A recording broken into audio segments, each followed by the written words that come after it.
దేవునికి స్తోత్రం. ఈరోజు కల్వరి సర్వాధికారైన దేవదేవుడైన యేసుక్రీస్తు ప్రభువారి యొక్క మహోన్నతమైన వాగ్దానం. లోబడినొల్లని ప్రజల వైపు దినమంతయు నా చేతులు చాపుచున్నాను. యెషయా గ్రంథం 65 అధ్యాయం 2వ వచనం. ప్రియా కల్వరి సర్వాధికారైన దేవదేవుని బిడ్డలారా, ప్రభువైన యేసుక్రీస్తు మహిమ కలిగిన ఘనమైన నామములో మీ అందరికీ నా హృదయపూర్వకమైన శుభాభివందనాలు ఈ ఉదయకాల సమయంలో క్రీస్తు యేసు నామములో తెలియపరుస్తున్నాను. సర్వాధికారైన దేవుని బిడ్డలారా, మీరంతా బాగున్నారు కదూ? దేవుని యొక్క కృప, దేవుని కనికరం, దేవుని ఆదరణ, దేవుని సంరక్షణ నేడు మీతో ఉండుగాక. మన దేవుడు మనందరినీ కూడా సంరక్షించాలని, ఆదరించాలని, హక్కుని చేర్చుకోవాలని ఆయన యొక్క ప్రధాన ఉద్దేశం. దేవుడు మీ ఎడల సమస్త విధములైన కృపను విస్తరింపచేస్తున్నాడు. యేసుక్రీస్తు ప్రభువారు మన వైపు తన చేతులు చాపుతున్నాడు. లోబడనొల్లని ప్రజల వైపు దినమంతయు నా చేతులు చాపుచున్నానంటున్నాడు అద్వితీయ సత్యస్వరూపుడు. జీవగల దేవదేవుని బిడ్డలారా, దేవుని ప్రేమ ఎంత ఉన్నతమైనదో మనం ఈ వచనము ద్వారా తెలుసుకోగలుగుచున్నాం. ఆయన ప్రేమ పాపులను ప్రేమించే ప్రేమ, అవిధేయులను సహించే మహాప్రేమ అయింది. శత్రువులను క్షమించి ప్రేమించే ప్రేమ, లోబడనొల్లని ప్రజల వైపు దినమంతయు నా చేతులు చాపుచున్నానన్న ప్రేమ ఎంత ఉన్నతమైనదో చూడండి దేవుని బిడ్డలారా. అవిధేయులై ఎదురాడు ప్రజలకు దినమంతయు నా చేతులు చాచితినంటున్నాడు అద్వితీయ సత్యస్వరూపుడు. ఎంత అద్భుతమైన ప్రేమో చూడండి. అవును ప్రియులారా, దేవుడు తన ప్రేమను వెల్లడిపరుచుచున్నాడు. ఎట్లనగా మనమింకనూ పాపులమై ఉండగానే ఆ క్రీస్తునాథుడు మన కొరకు చనిపోయాడు. నేను పిల్లలను పెంచి గొప్పవారిగా చేసి తిని వారు నా మీద తిరుగుబడి ఉన్నారు అంటున్నాడు యెషయా గ్రంథం 1:2. దేవుడు వేదన పడుచున్నాడు. మట్టిగా ఉన్న మనకు జీవమునిచ్చి ప్రాణాత్మలను పొదిగి జీవింపచేస్తున్న మహాదేవుడు దేవునిపై మనము తిరుగుబట్ట ఎంత భయంకరం. అయినను అవిధేయులై తిరుగుబడుచున్న మనలను దేవుడు ప్రేమించడం ఎంత ఆశ్చర్యం. దేవదేవుని బిడ్డలారా, ఎంతో కాలం నుండి దేవుని ప్రేమను తునీకరించుచు ఆయన ప్రేమ గల హస్తంలో చేరకుండా తిరుగులాడుచున్న సోదరీ సోదరుడా, దేవుని ప్రేమ నిన్ను వెంటాడుచూ తిరుగుచున్నదని గ్రహించితవా? దేవుడు మనకి ఒక ఉన్నతమైన జీవితాన్ని ఇవ్వాలని, ఒక మహోన్నతమైన జీవితాన్ని ఇవ్వాలని దేవుడు ఆశపడుచున్నాడు. రక్షింప నేరుకున్నట్లు యెహోవా దేవుని హస్తము కురచ కాలేదు, విననేరుకున్నట్లు ఆ మహాదేవుడి యొక్క చెవులు మందము కాలేదు.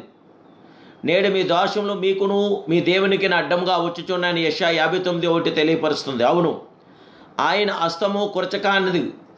నోరుండి పలుకని, కళ్ళుండి చూడని, చెవులుండి వినని, చేతులుండి కదలని, పాదములుండి నడువని విగ్రహముల వట్టివాడు ఆయన కాదు.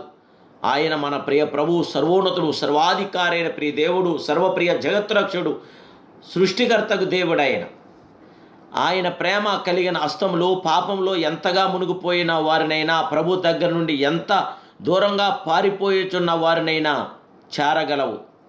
ప్రపంచంలోని ప్రతి వానిని రక్షించుట కొరకు మారుమూల గ్రామంలో, ఎత్తైన కొండల్లో, లోయలో ఉన్న వారిని ప్రతి వానిని ప్రేమించగలవు ఆ మహాదేవుని యొక్క హస్తములు. దేవదేవుని బిడ్డలారా, దేవుడు నీ జీవితంలో సంపూర్ణతనివ్వగల మహాదేవుడే.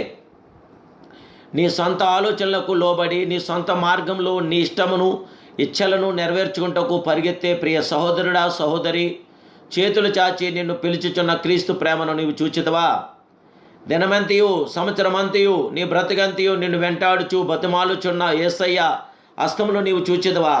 స్త్రీ గర్భమును పుట్టిన బిడ్డను కరుణింపకుండా తన సంటి బిడ్డను మరుచునా? వారైనను మర్చుదురేమో గాని నేను నిన్ను మరువునంటున్నాడు నీ ప్రియ పరమతండ్రి. చూడుము, నా అరచేతుల మీదనే నిన్ను చెక్కియున్నా అంటున్నాడు. అవును, ఎప్పుడు ప్రతి క్షణక్షణం అనుక్షణం నిన్ను తన అరచేతిలో చూసుకోవాలని ఆశపడుతున్న మహాదేవుడైన ప్రభు యొక్క ప్రేమను రుచి చూస్తేవా? నీ కొరకు గాయపరచబడిన ఆయన హస్తంలో చూడండి. నీ సకల పాపములు కడిగివేయటకు రక్తము ఆయన చేతుల్లో ఉన్నది. నీవు ఆయన వైపు తిరిగి ఆయన రక్తంలో పావుండవు కమ్ము.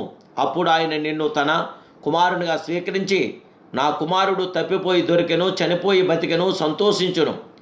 నీ సొంత ఆలోచనలు, నీ సొంత చిత్తములను విడిచిపెట్టి నిన్ను ప్రేమించి నీ కొరకు తన ప్రాణమిచ్చి నిన్ను వెంటాడుచున్న క్రీస్తు నీ హృదయంలోనికి స్వీకరించగలవా? ఇప్పుడే స్వీకరిస్తే పరిశుద్ధాత్మ దేవుడు నీ జీవితానికి గొప్ప వెలుగునివ్వటానికి ఇష్టపడుతున్నాడు. సిలువలో చిందించిన రక్తం ద్వారా లభించు సమాధానమును మనం పొందుకుందాం. ఏ భేదము లేదు. అందరూ పాపం చేసి దేవుడు అనుగ్రహించి మహిమను పొందలేకున్నారు. యేసు రక్తం నిత్య రక్షణ మనకు దయచేయగలుగుతున్నది. గొర్రెపిల్ల రక్తంలో కడగబడిన వారే పరిశుద్ధులు కనుక ఇప్పుడే గొర్రెపిల్ల రక్తంతో కడగబడి పరిశుద్ధ దేవుని కృపతో నింపబడదాం. ప్రార్థన. మహాపరిశుద్ధుడు, మహోన్నతుడు, సర్వోన్నతుడు, సర్వాధికారి ప్రియ జగత్రక్షకుడు, ఆది సంభూతుడా, ఈ ఉదయకాల సమయంలో నీ దీనదాసుని యొక్క ప్రార్థనకి తగిన ప్రతిఫలం దయచేయండి దేవా. లోబడిన ప్రజల వైపు దినమంతయు నా చేతులు చాపుచున్న మహాదేవుడా, చాచిన చేతులు నాయనా కొరకు మేము రేపటి ఈ సమయంలో ప్రార్థిస్తున్నాం. నీ యొక్క మహోన్నత హస్తుల్లో మేముండి మా జీవితాలు నైనా నీతోనే ముడివేయబట్టాను కృప దయచేయండి. పరిశుద్ధాత్మ మీ కార్యం జరిగిన బిడ్డలందరిని ఆశీర్వదించండి, దీవించండి, బలపరచండి. శిలువ రక్తం చేత అభిషక్తులుగా చేసి పరిశుద్ధాత్మ కార్యం బిడ్డ దయచేయండి, మేలు దయచేయమని యేసునామములో ప్రార్థిస్తున్నాను కన్న తండ్రి. Amen, amen, amen. May God bless you.